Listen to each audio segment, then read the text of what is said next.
chùm nương là lúc ơi vô tạt lọp tập cuôn trai mà rít chiên thấy salmon thầy mình thấy salmon ấy nó cũng chỉ là ủa trai salmon Cái mà tụi ai mới tạ mới được chiên mày đá tụi ai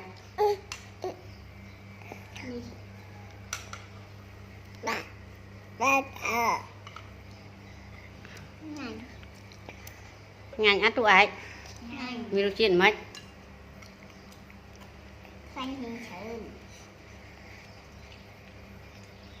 ta tức nhỉ tắc rồi ăn ngay nhé chẳng nhá